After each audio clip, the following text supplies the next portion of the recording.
And he slowly backs out. He says, oh man, I don't do this all the time. I was just looking for some cigarettes. Thinking, Yeah. by this time, they're watching. What's the pastor going to do? And I said, this is my car. You don't belong in my car. And I grabbed him. I put him in a block. He couldn't get out. And I yelled at people. I said, call the police. Could you believe that? The guy's young. He's like 19. Taller than me. And he starts being real sympathetic. I don't do this.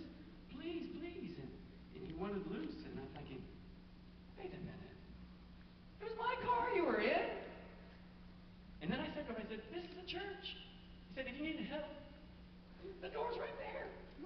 You couldn't knock and ask. And it was kind of funny because when he said, if I would ask for a cigarette, would you give me one?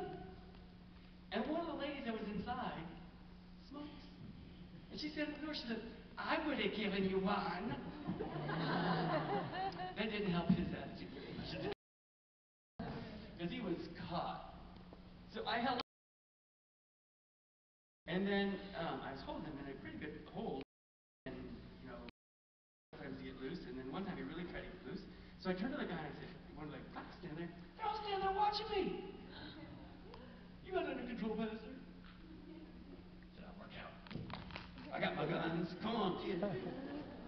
So I said, the people inside said, go get a camera. I said, well, let's take this picture.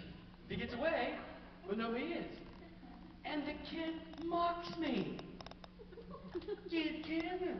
Go take my picture. You know the hands that I was holding him with? When I was behind him, and my right hand had got his left wrist, and my left hand was on his right wrist. So he's like this. He has a big coat on. He can't do much. And after he said that, my arms tightened up just a little bit more. Mock me, kid. How's it feel? And then he says, I'm claustrophobic. Gotta give me space. Loosen up, let me go. I won't run.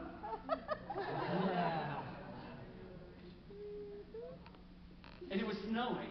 I didn't have a coat on. I was outside. And it's getting really cold out there. And this kid's got a hoodie on. I won't run. It's too slippery. It's too icy outside. I won't run away. Who do you think I am? So then I said, let's go in and talk about it. Oh, and he did tell me some other things. And this was the sad thing. He said, I got a baby coming. I said, are you working? No, man. No, but hire me, man.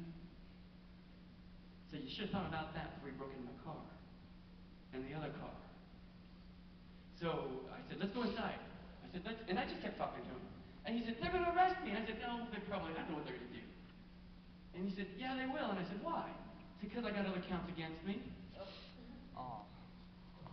What's he thinking? Hello? So then I talked him into going inside. I said, let's go inside. I said, we can talk. He said, man, you would arrest me if I go inside. I said, well, let's go find out if they even called the police. If not, to hurry up and call them. So we go inside. He struggled a little bit, and then I got him inside the building. And then I just got him sat down in a chair, and as soon as I did, the police walked in. It was two cars, a man and a woman policeman each there. And they separated us, and the woman said, come here, I need to talk to you. She didn't know it was pastor. She said, you, come here. Excuse me, pastor. This is my building, come on. So then I sit him down. The lady asked me some questions, and she asked what happened and all that, and I'm listening, and you know they have those little radios right here? They had radioed in his name and some information about him, and she said to me, she said, I don't know, it's not my responsibility. She said, you do what you need to do, but she said if it was me, I would probably press charges.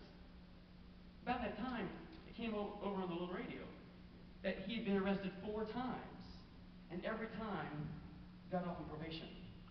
And one of those times, he broke in with a group of people and they beat somebody up and robbed him.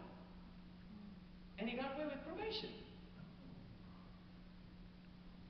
The little righteousness inside me said, yeah, he's not going to get away this time. I did tell her, I said, I didn't know if it was right or not for me to hold him. But I did. And she said, oh, you have every right. You caught him in your car. It's a good thing you held him. What I did was, we have an older son, Joel, he's in college. And, we wrestled some. When he was a freshman, he was on a wrestling team. You know he tried his moves on? I learned lots. I mean, I got this move that I used on him that he couldn't get out of. That's the one I used on this kid. I said, he can't get out, you're not going to get out. So anyway, they ended up taking him away. They cuffed him, and he was really, kept saying, please don't arrest me. Please let me go. Please, all the time. Until, what? The cuffs went on. And then all of a sudden, I was outside looking at my car when they did that.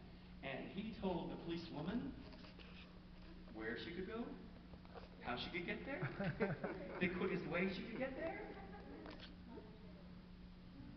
He was cussing and swearing at her and every kind of thing, which is pretty bad.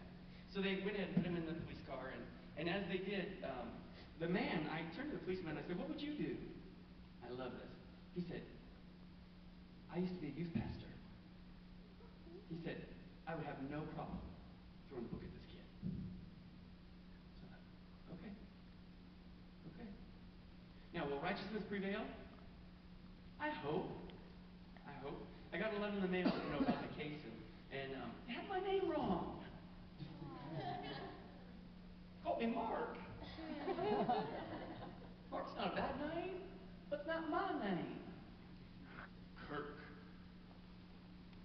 Then, so I called them because I thought, I just want to make sure that it doesn't get thrown out of court because bad record keeping. So the next thing that happened, I called it in and they said, well, we don't have anything listed under your name. I didn't do anything wrong. And then they looked under the kid's name. The case number that they had signed to it was wrong. So they had a big typo in it, and they had my name wrong. And I'm thinking, I wonder if this is how the kid got probation every time. Every time, something was recorded wrong. So the other lady whose car they broke into, I had her call. They had her name right. But they still had a messed up number on hers. So I'm thinking, the Decatur Police Department's got to change something. It needs to get something right. There's nothing like a little action to wake you up out of the spiritual laws. I tell you what, the counseling situation that I was in with this couple wasn't important anymore to them. They were in on the action. Pastor Kirk, man, you did an awesome job. Yeah, our lives are a whole lot better than that, kid. It's going to be great. Come on, honey, let's go. We ain't got no problems anymore. Awesome. I told the story to our church on Sunday morning. And the whole congregation started going, super pastor, super pastor, super pastor, super. I wanted to rip my shirt. I wish I had an S on it. Just for fun. And I would probably do something like that, even in the proper church. It's okay. I tell you what, there are times when the devil, just like that, will sneak into your life and try to take away your joy. What was he thinking? Are you a good person? Do you try to help people? Do you deserve somebody to rob you? No. But it happens. We learn a way to keep ourselves and our lives on track. I didn't hurt the kid. I just held him until they came. And until the police came. And I kind of wondered if I did the right thing afterwards. Should I let him go? I'm telling you what, this kid was begging. Please let me go. And I thought about it. I thought, he's not learned the lesson, has he? He robs my car, but he broke into somebody's house and beat him up. What would he have done next? Whose car would it be next? And get this, 3:30 in the afternoon, broad daylight. And right around the corner from our church is where a school bus, the junior hires, drops off. It was time for those kids to be walking by. They would have seen it all. I almost wondered if he was wanting to get caught. You know, one of those, I'll just break into somebody's car in the middle of the day, make lots of noise, and see if I can get caught. The spiritual laws, the LMNOPs, or the spiritual laws, you know what? They come and they attack your life in situations. 24 says, whatever you do, work at it with all your heart, as working for the Lord, not for men, since you know that you will receive an inheritance from the Lord as a reward. It is the Lord Jesus Christ you are serving. Jesus will restore us if we come back to him and break free from the laws. Now, in just a minute, we're going to do something. We're going to do a couple of things. We've prayed, and we've talked about the last 2 days about sharing your faith with others, right? How many of you already prayed for the people on your list? The spiritual laws have already set in and everything. Because you're supposed to be doing that every day, right? Is today different than yesterday? Okay, the day's not over. I got it. But you need to be doing it. Now, I said the other day to make a list of people that you need to be praying for, right? And how many of you did it? All right, most of you did it. Now,